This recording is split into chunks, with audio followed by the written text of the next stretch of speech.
নবী আমার আপনার একজন সাহাবী নাম আবু লুবাবা, উনির বাগানের কাছে আমার একটা বাগান ছিল, বাবা চলে গেছেন, আমি ইতিম হয়ে গেলাম, বাগানটার বাউন্ডারি দিলাম, উনির একটা খেজুরের চারা আমার বাউন্ডারির ভিতরে পড়ে গেল। আমি বললাম চাচা আমার ওই তো বা গাছটা আমার কাছে বিক্রি করেন, না হয় আমাকে দিয়া দেন। উনি কোনো কিছুই বলতেছে না। আমি আপনার দরবারে আসলাম, আল্লাহ নবী আপনার নবী আমার নবী মায়ার নবী আর কাল বিলম্ব না করে নবীর সাহাবী আবু লুবামাকে ডাকলেন, ডাইকা বলেন সাহাবী রে, তোমার একটা গাছ নাকি ইতিম বাচ্চার বাউন্ডারির ভিতরে চলে গেছে, তুমি তাকে এই গাছটা দিয়া দাও, যদি দিয়া দাও তাহলে আমি নবী সুপারিশ করে জান্নাতের ভিতরে তোমার একটা গাছের মালিক বানিয়ে দিব। সুবহানাল্লাহ সুবহানাল্লাহ। শুধু তাই না, জান্নাতের ভিতরে আমি আর তুমি এত কাছাকাছি থাকবো, নবীজি দুইটা আঙ্গুল দিয়া দেখায় দিলেন তুমি আর আমি জান্নাতের ভিতরে এত কাছাকাছি দুইজন অবস্থান করব। এরপর নবীর সাহাবী আবু লুবামা হাও বলে নাই নাও বলে নাই, এবার নবীর সাহাবী চলে গেলেন।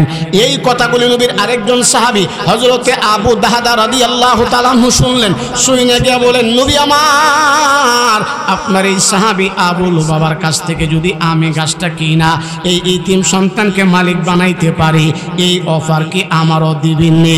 যেই অফার আপনি আবু লুবামাকে দিয়েছিলেন, নবী বলেন তোমাকেও দিব, কোনো অসুবিধা নাই। নবীর সাহাবী আবু দাহদা এত বড় একজন সাহাবী, মদিনার ভিতরে সবচাইতে বড় খেজুরের বাগান ছিলেন আবু দাহদা রাদিয়াল্লাহু তাআলা আনহুর, যেই বাগানের ভিতরে 600 গাছ ছিলেন খেজুর ধরা অবস্থায়, একটা বাংলা বাগান ছিলেন, একটা কূপ ছিলেন। নবীর এই সাহাবী আবু দাহদা রাদিয়াল্লাহু তাআলা আনহু কাল বিলম্ব না করে নবীর সাহাবী আবু লুবাবার কাছে গিয়া বলেন নবীর সাহাবী তোমার একটা বাগানের গাছ একজন ইতিম সন্তানের কাছে চলে গেছেন তার বাউন্ডারির ভিতরে, তুমি যদি এই গাছটা আমার কাছে বিক্রি করো, এই গাছের বিনিময়ে আমি তোমাকে একটা বিশাল বড় বাগান দিব, যেই বাগানের ভিতরে 600 খেজুরের গাছ, আবার একটা বাংলা বাড়ি আছে, একটা কূপ আছে, তুমি বিক্রি করবানে? নবীর সাহাবী আবু লুবাবা তখন ডাক দিয়া বলে বিক্রি করে ফেললাম। যেই মাত্র বিক্রি করে ফেলছেন, কিনে ফেলছেন, নবীর এই সাহাবী আবু দাহদা রাদিয়াল্লাহু তাআলা আনহু বাগানের ভিতরে ডুইকা বলেন প্রাণের স্ত্রী বাগান থেকে বের হয়ে যাও, এই বাগানটা আমরা বিক্রি করে ফেলছি। স্ত্রী বলেন বুঝছি, মনে হয় অনেক টাকা পাইছেন এই জন্য বিক্রি করে ফেলছেন, মনে হয় অনেক দাম। এবার নবীর সাহাবী আবু দাহদা ডাক দিয়া বলেন প্রাণের স্ত্রী দুনিয়ার টাকা দিয়ে আমি বিক্রি করি নাই, আমি ওই বাগানটা বিক্রি করলাম আমার আল্লাহর কাছে সাক্ষী হিসাবে আমার নবীকে রাখলাম। বলে কি দিয়া বিক্রি করলা? বলে রোজ কিয়ামতের কঠিন ময়দানে জান্নাতের ভিতরে নবী যেই জায়গায় থাকবে, এই বাগান কেনার কারণে আমি আর তুমি নবীর কাছাকাছি থাকবো। এ বদলের মুসলমানেরা গভীর মনোযোগ, গভীর মনোযোগ।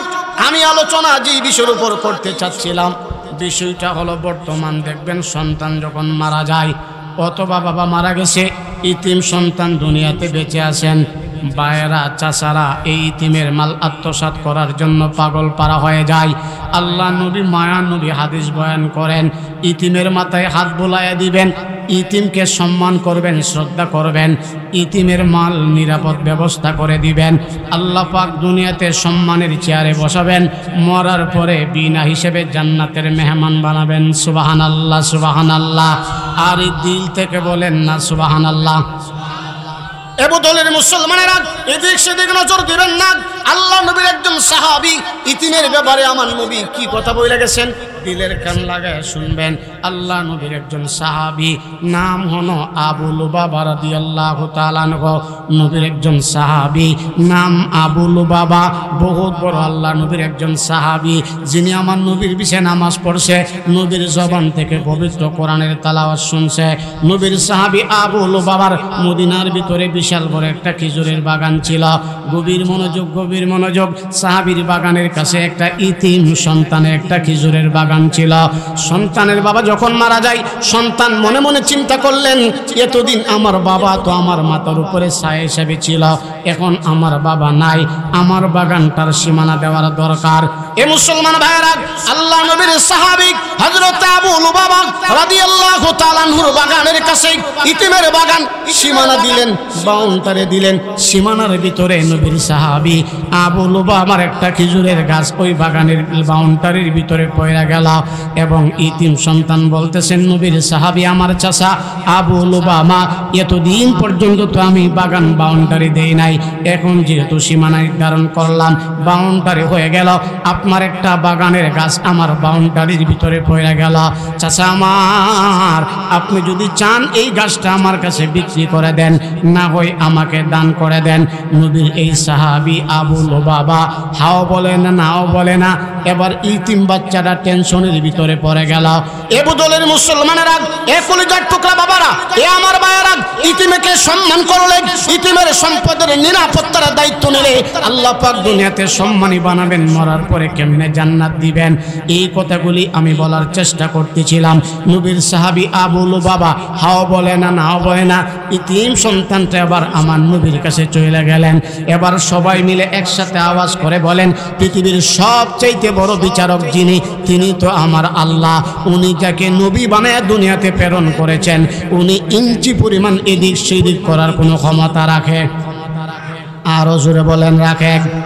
এবু দলের মুসলমানেরা, এবার ইতিম বাচ্চা আমার নবীর দরবারে গিয়া বলেন, প্রাণের নবী আমার, আপনার একজন সাহাবী নাম আবু লুবাবা, উনির বাগানের কাছে আমার একটা বাগান ছিল, বাবা চলে গেছেন, আমি ইতিম হয়ে গেলাম, বাগানটার বাউন্ডারি দিলাম, উনির একটা খেজুরের চারা আমার বাউন্ডারির ভিতরে পড়ে গেল। আমি বললাম, চাচা আমার, ওই তো বা গাছটা আমার কাছে বিক্রি করেন, না হয় আমাকে দিয়া দেন। কোনো কিছুই বলতেছে না। আমি আপনার দরবারে আসলাম। আল্লাহ নবী, আপনার নবী, আমার নবী, মায়ার নবী আর কাল বিলম্ব না করে নবীর সাহাবী আবু লুবামাকে ডাকলেন। ডাইকা বলেন, সাহাবী রে, তোমার একটা গাছ নাকি ইতিম বাচ্চার বাউন্ডারির ভিতরে চলে গেছে, তুমি তাকে এই গাছটা দিয়া দাও। যদি দিয়া দাও তাহলে আমি নবী সুপারিশ করে জান্নাতের ভিতরে তোমার একটা গাছের মালিক বানিয়ে দিব। সুবহানাল্লাহ, সুবহানাল্লাহ। শুধু তাই না, জান্নাতের ভিতরে আমি আর তুমি এত কাছাকাছি থাকবো। নবীজি দুইটা আঙ্গুল দিয়া দেখায় দিলেন, তুমি আর আমি জান্নাতের ভিতরে কাছাকাছি দুইজন অবস্থান করব। এরপর নবীর সাহাবী আবু লুবামা হাও বলে নাই, নাও বলে নাই। এবার নবীর সাহাবী চলে গেলেন। এই কথাগুলি নবীর আরেকজন সাহাবী হযরতে আবু দাহদা রাদিয়াল্লাহু তাআলা আনহু শুনলেন। শুনে গিয়ে বলেন, নবী আমার, আপনার এই সাহাবী আবু লুবাবার কাছ থেকে যদি আমি গাছটা কিনা এই ইতিম সন্তানকে মালিক বানাইতে পারি, এই অফার কি আমারও দিবেননি? যেই অফার আপনি আবু লুবামাকে দিয়েছিলেন, নবী বলেন, তোমাকেও দিব, কোনো অসুবিধা নাই। নবীর সাহাবী আবু দাহদা এত বড় একজন সাহাবী, মদিনার ভিতরে সবচাইতে বড় খেজুরের বাগান ছিলেন আবু দাহদা রাদিয়াল্লাহু তাআলা আনহুর। যেই বাগানের ভিতরে 600 গাছ ছিলেন, খেজুর ধরা অবস্থায় একটা বাংলা বাগান ছিলেন, একটা কূপ ছিলেন। নবীর এই সাহাবী আবু দাহদা রাদিয়াল্লাহু তাআলা আনহু কাল বিলম্ব না করে নবীর সাহাবী আবু লুবাবার কাছে গিয়া বলেন, নবীর সাহাবী, তোমার একটা বাগানের গাছ একজন ইতিম সন্তানের কাছে চলে গেছেন, তার বাউন্ডারির ভিতরে। তুমি যদি এই গাছটা আমার কাছে বিক্রি করো, এই গাছের বিনিময়ে আমি তোমাকে একটা বিশাল বড় বাগান দিব, যেই বাগানের ভিতরে 600 খেজুরের গাছ, আবার একটা বাংলা বাড়ি আছে, একটা কূপ আছে, তুমি বিক্রি করবা নে? নবীর সাহাবী আবু লুবাবা তখন ডাক দিয়া বলে, বিক্রি করে ফেললাম। যেই মাত্র বিক্রি করে ফেলছেন, কিনে ফেলছেন, নবীর এই সাহাবী আবু দাহদা রাদিয়াল্লাহু তাআলা আনহু বাগানের ভিতরে ডুইকা বলেন, প্রাণের স্ত্রী, বাগান থেকে বের হয়ে যাও, এই বাগানটা আমরা বিক্রি করে ফেলছি। স্ত্রী বলেন, বুঝছি, মনে হয় অনেক টাকা পাইছেন, এই জন্য বিক্রি করে ফেলছেন, মনে হয় অনেক দাম। এবার নবীর সাহাবী আবু দাহদা ডাক দিয়া বলেন, প্রাণের স্ত্রী, দুনিয়ার টাকা দিয়ে আমি বিক্রি করি নাই, আমি ওই বাগানটা বিক্রি করলাম, আমার আল্লাহর কাছে সাক্ষী হিসাবে আমার নবীকে রাখলাম। বলে, কি দিয়া বিক্রি করলা? বলে, রোজ কিয়ামতের কঠিন ময়দানে জান্নাতের ভিতরে নবী যেই জায়গায় থাকবে, এই বাগান কেনার কারণে আমি আর তুমি নবীর কাছাকাছি থাকবো। সুবহানাল্লাহ, সুবহানাল্লাহ। আল্লাহ নবী ডাক দিয়ে বলে, সাহাবী রে, এরে আমার সাহাবী আবু দাহদা রাদিয়াল্লাহু তাআলা দুঃখ, এত বড় কাজ তুমি কেমনে করলা? আমার বুঝে আসলো না, আমার বুঝে আসলো না। তুমি আল্লাহর কাছ থেকে জান্নাত কিনলা, জান্নাতের ভিতরে আমার সাথে তুমি ঘর কিনা ফেললা। ইতিমকে তুমি সহযোগিতা করার কারণে আল্লাহ নবী, মায়ান নবী এই ঘটনা দ্বারা পৃথিবীর সকল মানুষকে জানায় দিতে চায়, এ পৃথিবীর বাবারা, এ পৃথিবীর চাচারা, আপনার ভাই মারা গেছে, বাতিজার মাল আত্মসাৎ করেন না। আপনার ভাই মারা গেছে, বাতিজাকে ঠকানোর চেষ্টা করেন না। যদি ঠকান, দুনিয়াতে ঠকাইতে পারবেন, আল্লাহর আদালতে জবাব না দিয়া পাটা ইঞ্চি পরিমাণ সরাইতে পারবেন না। এজন্য ইতিমের মাথায় হাত বোলাইয়া দিবেন, ইতিমকে সম্মান করবেন, ইতিমের জন্য নিরাপদ জায়গার ব্যবস্থা করে দিবেন। আল্লাহর কসম করে বলে, আল্লাহর কসম করে বলে, মরতে দেরি আল্লাহ পাক জান্নাতের মেহমান বানায় দিতে দেরি করবে না। কলিজার টুকরা মুসলমান বাবারা, বর্তমান এই পৃথিবীতে, বর্তমান এই সমাজের ভিতরে আপন ভাই মারা গেছে, চাচা পাগল হয়ে যায় ভাইকে দাফন করার আগে। কিভাবে আপন ভাতিজাকে ঠকানো যায়, ভাতিজার মাল কিভাবে আত্মসাৎ করা যায়। এজন্য পায়ের নিচে হাত থেকে বলছি, হেলাই হেলাই জীবনটাকে নষ্ট করে দিয়েন না। দুনিয়ার সম্পদ, বাড়ি গাড়ি কিচ্ছুই সাথে যাবে না। যখন মারা যাবেন দুইটা চোখ বন্ধ হয়ে যাবে, দুনিয়াটা অন্ধকার হয়ে যাবে। আপনার সাথে যেই জিনিসটা যাবে এর নাম হলো নেক আমল আর ঈমান। ঈমান আর আমল নিয়ে যদি মরতে পারেন, মরতে দেরি আল্লাহ তোর জান্নাতের মেহমান হইতে দেরি করবেন না।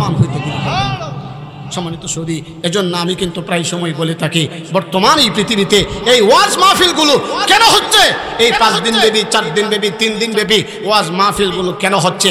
এর মূল কারণ একটাই, যদি এই মাহফিল থেকে একজন মানুষ একটা কথার উপর আমল করে নিজের জীবনটাকে পরিবর্তন করতে পারে, তাহলে সমস্ত কষ্ট, আয়োজন, মাহফিল সবগুলি আল্লাহর কাছে মকবুল। এই যে একজন সাধারণ মানুষ, আপনাদের গ্রামের সন্তান, অনেকে আবার কষ্ট পায় থাকেন যে আমাদের সবাইকে নিয়ে পরামর্শ করে করলে তো ভালো হইতো, আরো সুন্দর হইতো। এটা তো নিয়ম দরকার, কারণ পরামর্শ করে কোনো কাজ করলে এর ভিতরে ফায়দা আছে। যিনি ফায়দা দেন তিনি কে? এই জন্য আমাদের অত্যন্ত প্রিয় সকল উলামায়ে কেরাম নিঃস্বার্থে, কোনো কিছু পাওয়ার জন্য না, নিঃস্বার্থে যাকে ভালোবাসেন, আজিল হক বদলি উনির মহব্বতে বড় বড় উলামায়ে কেরাম আসেন, কথা বলেন। আমি উনির কাছে আবদার রাখবো, আল্লাহ চাহে তো যদি বাইচা থাকেন আগামী বছর মাহফিল করেন, প্রয়োজনে 5 দিন না কইরা 2 দিন করেন, 1 দিন করেন, সবাইকে নিয়ে পরামর্শ কইরা, এই যে আমার প্রিয় বন্ধুরা আছেন উনির খুব মহব্বতের মানুষ, তাদেরকে নিয়ে পরামর্শ কইরা বিশাল আকারে একটা মাহফিল করবেন। হক্কানি রব্বানি উলামায়ে কেরাম আসবেন, বয়ান করবেন। এই বয়ান শুনে যদি আমল করতে পারে, এর সব আপনারা জীবন পাবেন, উনিকে যারা সহযোগিতা করবেন তারাও পাবে ইনশা। জোরে বলেন না ইনশা। মুসলমান ভাইরা, আমার কথা মনে পড়ে গেল, কোরআনের জ্ঞান না থাকার কারণে মুসলমানের সমাজের যুবকরা দিন দিন নিচের দিকে না উপরের দিকে। আরো জোরে বলেন না। আরে আমরা তো বাংলাদেশের টেকনাফ থেকে তিতুলিয়া ঘুরি, রাত 3টা বাজে গাড়ি যাইতেছে, হঠাৎ করে রাস্তার পাশে শুনতে পাই দর দর দর। বলে কি হয়েছে? বলে ফ্রি ফায়ার গেম খেলে। কি খেলে? Free fire game. এখন যেখানে যাবেন সেখানে টিকটকে ভাইরাল। এজন্য কোরআনের মাহফিলগুলি না থাকার কারণে সমাজের যুবকগুলি দিন দিন নিচের দিকে যাইতেছে না উপরের দিকে নামতেছে। আর শুনেন কি পরিমাণ নিচের দিকে যাইতেছে, শুনেন শুনেন। আর গত কয়েক বছর আগের ঘটনা, চট্টগ্রাম যাইবার আগে একটা জেলার নাম হলো ফেনী। আমি ফেনী জেলা মাহফিল করতে যাইতেছি, হঠাৎ করে কিছুক্ষণ যাওয়ার পরে দেখলাম রাস্তার মধ্যে বিশাল বড় একটা ড্যাগ, লাল শালো কাপড় দেয়া পেছানো, যুবকগুলি চান্দা তুলে চান্দা। যুবকদের সাথে আবার কয়েকজন মুরব্বী, মুখের ভিতরে দাড়ি তো নাই, ওই মুছে তো লম্বা। খাবার ঢুকাইতে গেলে আঙ্গুল দিয়া গুতাইয়া ভিতরে খাবার ঢুকান লাগে।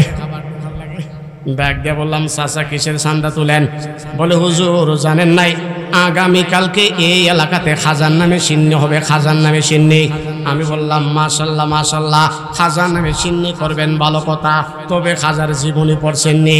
বলে না না, খাজার জীবনী পড়ি নাই। আমি বললাম যুবক বাইরে, খাজা মঈনুদ্দিন চিশতি আজমেরি রহমাতুল্লাহি আলাই এত বড় ব্যক্তি কেমনে হয়েছেন জানেননি? বলে না না। আমি বললাম যুবক ভাই যদি কষ্ট না পান, বেয়াদবি মাফ করেন, আমি একটু বললে শুনবেনি? বলে হুজুর বলেন বলেন। আমি বললাম খাজা মঈনুদ্দিন চিশতি আজমেরি রহমাতুল্লাহি আলাই তো এমন মার সন্তান যেই মার কোনোদিন ইচ্ছাকৃতভাবে এক ওয়াক্ত তাহাজ্জুদের নামাজ পর্যন্ত কাজা হয় নাই। সুবহানাল্লাহ সুবহানাল্লাহ। আমি বললাম যুবক ভাই, খাজা মঈনুদ্দিন চিশতি আজমেরি রাহমাতুল্লাহি আলাইহি এত বড় আল্লাহর ওলি কেমনে হইল শুনবেননি? বলে হুজুর বলেন বলেন। আমি বললাম তাহলে দিলের কানটা লাগায় শুনেন। বলে হুজুর বলেন। আমি বললাম খাজা মঈনুদ্দিন চিশতি আজমেরি রাহমাতুল্লাহ আলাইহির উস্তাদ, ভারতবর্ষের হাজার হাজার আলেমের উস্তাদ, নাম হলো উসমান হারুনী রাহমাতুল্লাহি আলাইহি। উনি একবার বৃদ্ধ হয়ে গেলেন, মানে বুড়া হয়ে গেলেন। মনে মনে চিন্তা করলেন আমি আর বেশি দিন বাঁচব না, কিন্তু আমার ইন্তেকালের আগে আমার খেলাফতির দায়িত্ব একজনের কাছে দিয়ে যাওয়ার দরকার। কার কাছে দিবেন? এমন উপযুক্ত ভালো মানুষ তালাশ করে উনি পাচ্ছেও না। মনে মনে চিন্তা করলেন আমি একটা ইন্টারভিউ নিব, আমি একটা পরীক্ষা নিব। ইন্টারভিউর ভিতরে যিনি পাস করবে আমি আমার খেলাফতির এই গুরু দায়িত্ব তার কাছে দিয়ে দিব। ইন্টারভিউ নেওয়ার জন্য মসজিদের ভিতরে ঢুকলেন, ঢুকে এশারের নামাজ জামাতে পড়লেন। ডাইনে বামে সালাম ফিরে বলেন মুসল্লিরা, তোমরা যারা আমার পিছনে এশারের নামাজ জামাতে পড়ছো, আবার যারা আমার পিছনে তোমরা ফজরের নামাজ জামাতে পড়বা, তোমরা সবাই জান্নাতি। সুবহানাল্লাহ। বুঝা করেন ইন্টারভিউ চলতেছে, ইন্টারভিউ চলতেছে। বলে তোমরা যারা আমার পিছনে এশারের নামাজ জামাতে পড়ছো, আবার যারা ফজরের নামাজ জামাতে পড়বা, তোমরা সবাই জান্নাতি। তবে একটা শর্ত হইল, এই কথাটা বাহিরে কারো কাছে বলা যাবে না। যদি বলো আবার কিন্তু জাহান্নামী হয়ে যাইবা। একজন একজন করে বললেন উস্তাদজি আমি বলবো না, আমি বলবো না। এই কথা বলে সবাই বাড়িতে চলে গেলেন। সারা রাত চলে যায়। যেই মাত্র মসজিদের মিনার থেকে মুয়াজ্জিনের মাইকের আওয়াজ, আসসালাতু খায়রুম মিনান নাওম, আসসালাতু খায়রুম মিনান নাওম, ঘুম থেকে নামাজ ভালো, ঘুম থেকে নামাজ ভালো। উসমান হারুনী রাহমাতুল্লাহি আলাইহি ফজরের নামাজের ইমামতি করার জন্য মসজিদের ভিতরে ঢুকলেন। ঢুইকা দেখে মসজিদ ভরা মুসল্লি। এশারের সময় ছিল মাত্র 14 জন, ফজরের সময় মসজিদ ভরা মুসল্লি। ইমাম এবার উসমান হারুনী রাহমাতুল্লাহি আলাইহি ফজরের নামাজের সালাম ফিরে বলতেছেন মুসল্লিরা, এশারের নামাজ আমার পিছনে কারা কারা পড়ছিল হাত তোলা। 14 জন মুসল্লি আবার হাত তুললেন। আমি কি বলছিলাম মনে আসেনি? জি উস্তাদ জি মনে আছে। মনে যদি থাকে এত মুসল্লি করতে চাইল, অবশ্যই তোমরা কেউ না কেউ এই কথাটা বাহিরে প্রকাশ করছ। একজন একজন করে বললেন উস্তাদ জি আমি বলি নাই, আমি বলি নাই। লম্বা কথা, সময় কম। এমন করতে করতে 13 জন মুসল্লি বিদায় নিয়ে গেলেন। বাকি রইলেন মাত্র একজন, যার নাম খাজা মঈনুদ্দিন চিশতি আজমির রাহমাতুল্লাহি আলাইহি। উস্তাদ কাছে ডাকলেন, ডাক দিয়া বলেন মঈনুদ্দিন এই কথাগুলি তাহলে তুমি মানুষের কাছে প্রকাশ করছ? বলে উস্তাদ যে আমার ভুল হয়ে গেছে, মাফ করে দেন, এই কথাগুলি আমি বলছি। বলে কেন বললা? কেন কেন কেন? বলে উস্তাদ যে আপনি যখন এলান করেছিলেন যারা এশারের নামাজ জামাতে পড়ছে, আবার যারা ফজরের নামাজ জামাতে পড়বে তারা সবাই জান্নাতি, তখন আমার মনে মনে একটা তামান্না ছিল, আশা ছিল, আমি একা যদি জাহান্নামে চলে যাই আমার কোনো আপত্তি নাই। আমার এলাকার সমস্ত মানুষের ডাইকা ডাইকা আমি মসজিদের ভিতরে নিয়ে আসছি যেন তারা জান্নাতে যাইতে পারে। উস্তাদ উসমান হারুনী এবার ডাক দেখো, খাজা মঈনুদ্দিন আয় আয় আমার বুকে আয়। বুকের ভিতরে ধরায়া কপালের ভিতরে চুমাকায় আর ডাক দিয়া বলে, এই আমার মুসল্লিরা, এরে আমার ভক্তরা, জান্নাতের মালিক আমি না, জাহান্নামের মালিকও তো আমি না। আমি একটা ইন্টারভিউ, একটা পরীক্ষা নিতে চাইছিলাম, কে একা একা জান্নাতে যেতে চাই আর কে সবাইরে নিয়ে একসাথে জান্নাতে যেতে চাই। আমার এই পরীক্ষার ভিতরে খাজা মঈনুদ্দিন চিশতি আজমেরি রাহমাতুল্লাহি আলাইহি 100 নাম্বার পেয়ে পাস করে ফেলেছে। আজকে থেকে আমি আমার খেলাফতির দায়িত্ব খাজা মঈনুদ্দিনের হাতে অর্পণ করে দিলাম। খাজা মঈনুদ্দিন তো এমন ব্যক্তি যার একটা বক্তব্যের পরে ভারতবর্ষে হাজার হাজার অমুসলিম কালিমা পড়ে মুসলমান হয়ে গিয়েছে। এবুদলের মুসলমানেরা গভীর মনোযোগ, গভীর মনোযোগ। এজন্য কাকে কোন সময় কোন উসিলায় মাফ করবেন একমাত্র যিনি ভালো জানেন তিনি আমার আল্লাহ। এজন্য আল্লাহ বলেন ফাম্মা মান তাগা, এই নিমুখ হারামের দল, হেলাই হেলাই জীবনটাকে নষ্ট করে দিও না। আমি আল্লাহ কত সুন্দর করে তোমাদেরকে বানাইলাম। আল্লাহ কো আলাম না জাআল্লাহু আইনাইন, দুনিয়া দেখার জন্য চক্ষু দিলাম, ওয়া লিসানাহু ওয়া শাফাতাইন, কথা বলার জন্য জবান দিলাম।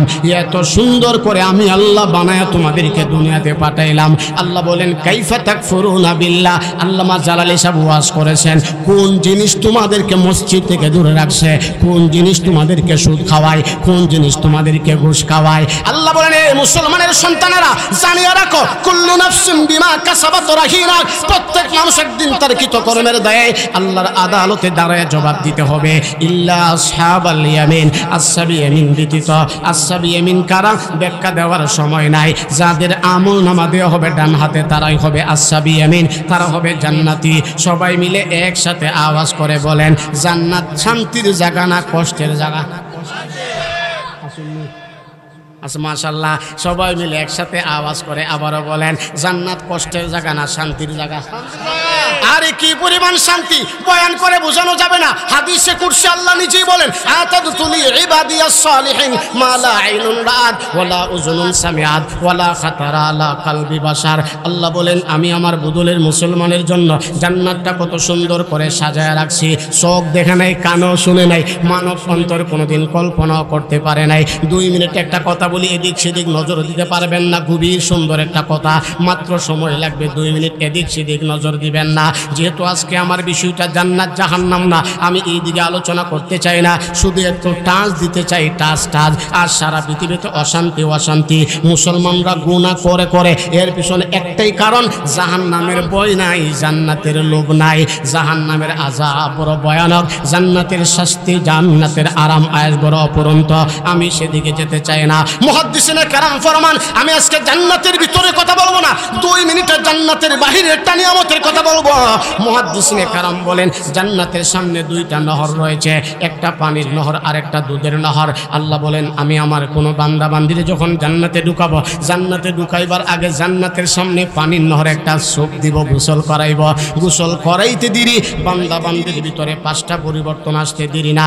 এর ভিতরে নাম্বার 1, দুনিয়াতে দেখবেন কেউ লম্বা, কেউ বাটি, কেউ মোটা, কেউ চিকন। আল্লাহ কো না না, আমি আল্লাহ যখন আমার কোনো বান্দা বান্দিরে জান্নাতে ঢুকাবো, জান্নাতে ঢুকাইবার আগে জান্নাতের সামনে পানির নহর গোসল করাইবার সাথে সাথে 5টা পরিবর্তনের 1 নাম্বার পরিবর্তনটা হলো আমি আল্লাহ প্রত্যেকটা মানুষকে বাবা আদমের মতো বডি বানায় জান্নাতে ঢুকাবো। সুবহানাল্লাহ সুবহানাল্লাহ। আর জোরে বলেন না সুবহানাল্লাহ সুবহানাল্লাহ।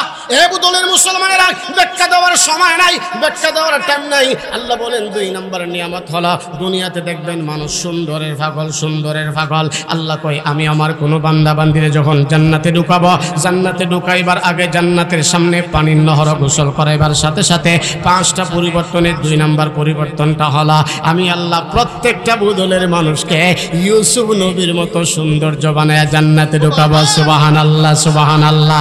3 নম্বর পরিবর্তন দুনিয়ার মানুষ কণ্ঠের পাগল, অমুক শিল্পীর গান ভালো না, তমুক শিল্পীর গান ভালো, অমুক বক্তা ভাইরাল না, তমুক বক্তার কণ্ঠ ভালো। আল্লাহ বলেন না না, আফসোস করো না, আমি আল্লাহ তোমারে এমন একটা কণ্ঠ দিব যেই কণ্ঠে তালাওয়াত শোনার জন্য উড়ন্ত পাখিরা গাছের ডালের মধ্যে বসা যায়, সাগরের মাছগুলি কিনারায় চলে আসে। আল্লাহ বলেন বান্দারে আফসোস করিও না, আমি আল্লাহ যখন তোমারে জান্নাতে ঢুকাবো, জান্নাতে ঢুকাইবার আগেই জান্নাতের সামনে পানির নহর একটা গোসল করাবো। গোসল করাইবার সাথে সাথে 5টা পরিবর্তনের 3 নম্বর পরিবর্তনটা হলো আমি আল্লাহ প্রত্যেকটা মানুষকে দাউদ নবীর কণ্ঠ দিয়া জান্নাতে ঢুকাবো। সুবহানাল্লাহ সুবহানাল্লাহ। দাউদ নবীর কণ্ঠ কেমন কণ্ঠ বয়ান করার টাইম নাই, হুজুর যেই কোনো সময় চলে আসবেন। 4 নম্বর পরিবর্তন হলো নির্বাচন আসার আগে দেখবেন মানুষের স্লোগান দেয় অমুক ভাইয়ের চরিত্র ফুলের মতো পবিত্র, নামাজ পড়া না 1 ওয়াক্ত। আল্লাহ কো না না না না, এমন চরিত্র দিয়ে আমি আল্লাহ তোমাদেরকে জান্নাতে ঢুকাবো না। আমি আল্লাহ যখন জান্নাতে ঢুকাবো, জান্নাতে ঢুকাইবার আগে জান্নাতের সামনে পানির নহর গোসল করাইবার সাথে সাথে 5টা পরিবর্তনের 4 নম্বর পরিবর্তনটা হলো আমি আল্লাহ প্রত্যেকটা মানুষকে আমার নবীর আখলাকার চরিত্র দিয়া জান্নাতে ঢুকাবেন। সুবহানাল্লাহ সুবহানাল্লাহ। এ বুদলের মুসলমানেরা আমার নবীর চরিত্র ফুলের মতো পবিত্র। আল্লাহ কোরআনে বলেন ওয়া ইন্নাকা লাআলা খুলুকিন আযীম। ব্যাখ্যা দেওয়ার টাইম নেই, 30 পারা কোরআন আমার নবীর চরিত্র মাতৃত্বের সার্টিফিকেট। 5 নম্বর পরিবর্তন হলো দুনিয়াতে দেখবেন অনেকে বুড়া হইতে হইতে হাতের মধ্যে লাঠি লয়ে হাঁটে, আবার কাহার চুল দাড়িগুলি পাইকে গেছে। আল্লাহ বলেন বুড়া বাবার আফসোস করেন না, আল্লাহ যখন জান্নাতে ঢুকাবেন, জান্নাতে ঢুকাইবার আগে জান্নাতের সামনে পানির নহর গোসল করাইবার সাথে সাথে 5টা পরিবর্তনের 5 নম্বর পরিবর্তন, আল্লাহ প্রত্যেকটা পুরুষকে 33 বছরের যুবক আর প্রত্যেকটা মহিলাকে 18 বছরের যুবতী বানায় জান্নাতে ঢুকাবেন। সুবহানাল্লাহ সুবহানাল্লাহ। এর বদলের মুসলমানেরা, এইগুলি জান্নাতের ভিতরের নিয়ামতের কথা না, জান্নাতের বাহিরের নিয়ামতের কথা। ভিতরে কি দিবেন কথা বললে শেষ হবে না।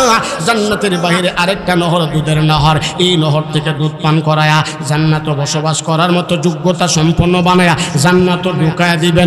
ঢুকলে কি নিয়ামত বলে শেষ করতে পারবো না। আধা মিনিট একটা নিয়ামতের কথা বলি। জান্নাতে ঢোকার সাথে সাথে আল্লাহ পাক প্রত্যেকটা জান্নাতীরে হুর ও গিলমান দিবে। হুর ও গিলমান, হুর ও গিলমান কেমন হবে আলোচনা করলে 1 ঘন্টা দরকার করব না। জান্নাতের হুর ও গিলমানদের একটা পোশাক পরানো হবে, 3টা পিসে একটা পোশাক, নাম হলো 30 পিস। 2টার কথা বলবো না। মা বোনরা মাথার মধ্যে যেই অংশটা পরে এর নাম হলো উরনা। মুহাদ্দিসিনে কেরাম ফরমান জান্নাতের ভিতরে এই হুর ও গিলমানদের যে উরনাটা দেওয়া হবে, 7 আসমান 7 জমিন বিক্রি করে ফেললো, একটা উরনার মূল্য পৃথিবীর কেউ দিতে পারবে না। সুবহানাল্লাহ সুবহানাল্লাহ। এই এমন জান্নাতের মালিক, এমন জান্নাতের মেহমান আমরা সবাই হতে চাই কি চাই না? আরো জোরে বলেন চাই কি চাই না? এজন্য আলোচনা করতেছিলাম জান্নাতীরা জান্নাতের ভিতরে বসে বসে প্রশ্ন করবে, ফি জান্নাতি ইয়াতাসাআলুন, জান্নাতীরা প্রশ্ন করবে কাদেরকে? আনিল মুজরিমিনা মা সালাকাকুম, আঙ্গুলির মাঝখান থেকে একটা জাহান্নামের নাম সাকার। জান্নাতীরা বলবেন, এরে জান্নাতীরা বলবেন, এরে জাহান্নামীরা, দুনিয়াতে তোমরা ছিলে বুদলের বাসিন্দা, আমরা বুদলের বাসিন্দা। দুনিয়াতে তোমরা আমরা বুদল বাজারে বাজার করতাম, একই রাস্তা দিয়ে হাঁটতাম।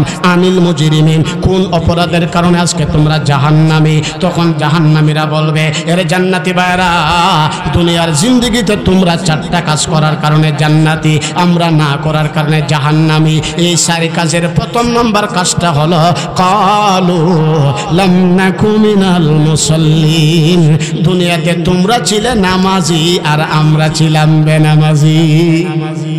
এই আওয়াজ করে বলেন, জাহান্নামের আগুন থেকে বাঁচতে হলে, আল্লাহর জন্য জান্নাত পেতে হলে আল্লাহর বিধান নামাজ পড়তে হবে। সপ্তাহে 1 দিন। সপ্তাহে কয় দিন?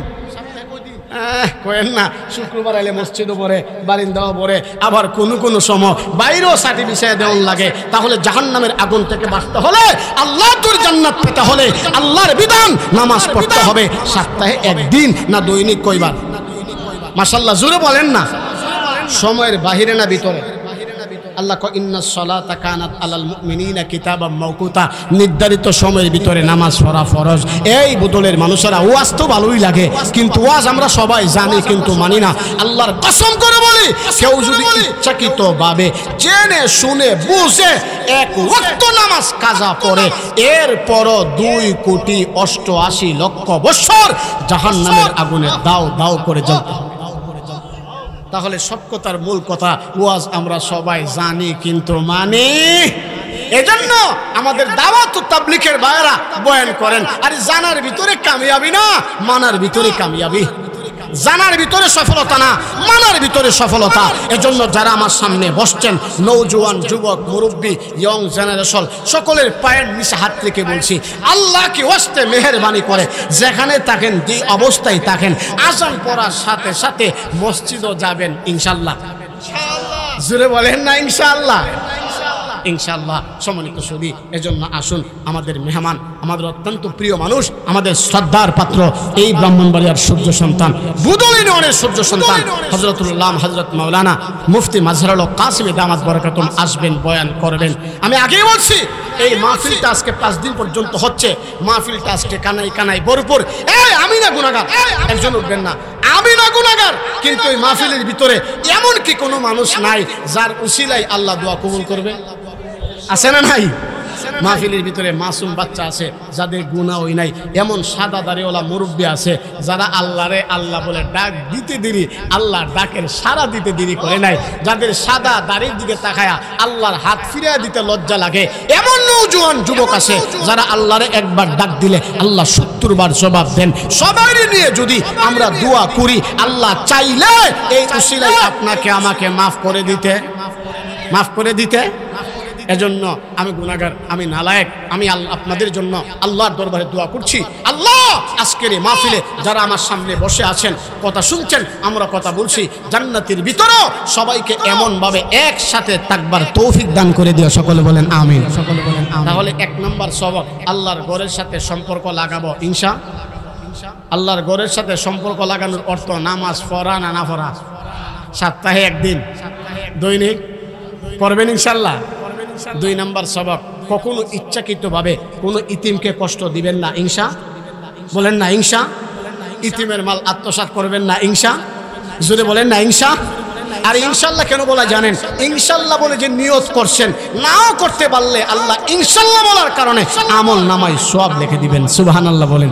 এই জন্য আমাদের সকলের, আমরা আসলে এখানে ওয়াজ করতে আসি নাই। একজন আলোচক যখন আলোচনা করে মোটামুটি 1-1.5 ঘন্টা সময়ের দরকার, তখন চতুর্দিকে বাইন দিয়া লাল বাইন দিয়া আলোচনা দিয়া ঢুকন যা। এখন কথা বলতে আবার পিছন দিক থেকে একজন চলে আসে, তখন টেনশন থাকে যে আমি তো কথা বলবো, কোন সময় জানি আরেকজন স্টেজ হয় ঢুকা যা। এজন্য এত অল্প সময়ের ভিতরে আলোচনা করার মতো কোনো মন মানসিকতা আসলে আমরা এভাবে করতে পারি না। এরপরে অল্প সময় যে কথাগুলি বলার চেষ্টা করতেছি আপনারা শুনতেছেন। আল্লাহ চাহে তো হাক্কানি রাব্বানি আলেমুল আমার জবান থেকে যেই কথাগুলি শুনবেন, যদি সেই অনুযায়ী আমল করে চলতে পারেন, দুনিয়ার জিন্দেগি আল্লাহ সম্মানী বানাবেন, পরকালে মরার পরে আল্লাহ জান্নাতের মেহমান বানাবেন। সুবহানাল্লাহ বলেন। এজন্য আমাদের অত্যন্ত প্রিয়, আপনাদের কারো প্রিয় আবার কারো অপ্রিয় থাকতে পারে। একজন মানুষ যদি সবার প্রিয় হয়ে যায় তাহলে বোঝা গেল সে ভালো না। কথা বুঝেন নাই? একজন মানুষ যদি সবারই প্রিয় হয়ে যায় তাহলে ভালো না। যারা মুনাফিক, আমার কাছে আমার কথা, তোমার কাছে তোমার কথা, সমাজের ভিতরে ফিতনা লাগানোর এমন ক্যাটাগরির মানুষ আছে না নাই? এজন্য কাকে কোন সময় কোন উসিলায় মাফ করে দিবেন যিনি জানেন তিনি কে। এই যে আপনারা এত কষ্ট করে বসে রয়েছেন, মাজার সাহেব আসবেন, বয়ান করবেন, আখির মোনাজাত করে যাবেন, এই যে দিলের ভিতরে একটা তামান্না, কার হাতের উসিলে আল্লাহ আমাদের দোয়াকে কবুল করে। আমাদের মা বাবা অন্ধকার কবরে ঘুমে আছে, কারো ভাই, কারো মা, কারো বাবা আজকের এই মাহফিল থেকে দোয়া করলে আল্লাহ চাহে তো আমাদের মা বাবা আত্মীয় স্বজন যারা কবরে ঘুমে আছে আল্লাহ তাদের কবরকেও জান্নাতের বাগান বানাইয়া দিতে পারে। এজন্য আমাদের সকলের প্রিয়, আগেই বলছি, আল্লাহকে সাক্ষী রেখে বলছি, বলেন বান্দার দিলের খবর যিনি জানে তিনি কে? আল্লাহকে সাক্ষী রেখে বলছি, দুনিয়ার কোনো স্বার্থের জন্য আমরা আজিল হক বদুলিকে মহব্বত করি না, উলামায়ে কেরাম মহব্বত করে না, দুনিয়ার কোনো স্বার্থের জন্য কেউ মহব্বত করে না, আল্লাহর জন্য মহব্বত করে। উনি এই মাহফিলটা করছে, প্রতি বছর এখানে মাহফিলটা হবে, 2 দিন হোক, 3 দিন হোক, 1 দিন হোক, যতদিনই হোক সবাইকে নিয়ে পরামর্শ করে সুন্দর করে এই মাহফিলটা করবে। হক্কানি রব্বানি আলেম উলামা আসবে, পীর মাশায়েখরা আসবে। সুরের চিন্তা করেন না, ভাইরাল বক্তার চিন্তা করেন না। ভাইরাল বক্তা আসলে টান দিবে, গজল বলবে আর ওয়াজ শুনবেন, এই চিন্তা করবেন না। দেখবেন হক্কানি রব্বানি আলেম উলামা নিয়ে আসে, কোরআন থেকে সহি কথাগুলো বলে, বললে শুনবেন, আমল করবেন, দুনিয়াতে সম্মান বাড়ায় দিবেন, মরার পরে জান্নাত দান করবেন। সুবহানাল্লাহ বলেন। এই জন্য আমার স্নেহের এই ভাই প্রতি বছর এই মাহফিলটা করুক, সবসময় আপনাদের জিন্দা মুর্দার জন্য এই মাহফিলটা জারি থাকুক। আপনারা সবাই চান তো ইনশাল্লাহ? এই দিল থেকে বলেন চান তো ইনশাল্লাহ? এই জন্য ভালো কাজে শরীক থাকলে আল্লাহ পাক সম্মান বাড়াইয়া দিবেন। এই কথা আমার না, এই কথা কার? এই জন্য এই মাহফিলটা আগামী বছরও হবে। হইতে গেলে একটা মাহফিল যদিও উনি একা করায়, আপনাদের অনেকের কিছু পরামর্শ নেই। আবার প্রবাস থেকে আমরা যেমন কিছু মহব্বত করি, কিছু প্রবাসী ভাইয়েরও মহব্বত করেন, এজন্য হালকা পাতলা সহযোগিতা করেন। সবাই নিয়ে পরামর্শ করে এই মাহফিলটা আরো সুন্দর করে